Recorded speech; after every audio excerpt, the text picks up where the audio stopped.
Temos aqui uma fan, executar um trabalho de restauração nesse tanque.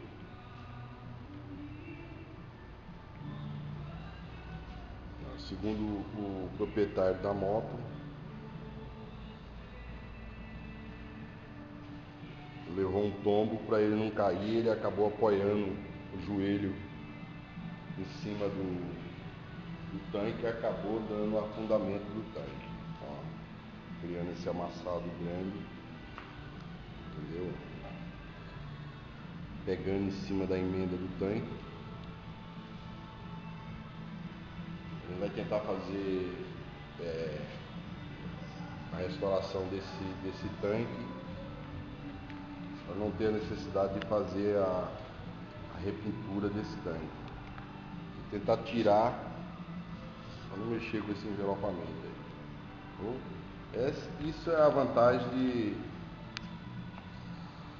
você fazer o trabalho de martelinho de ouro, a restauração, a não ter a necessidade de fazer o corte do seu tanque e nem fazer a repintura do trabalho. Aplicamos o trabalho aqui de restauração sem ter necessidade de fazer o corte do tanque, nem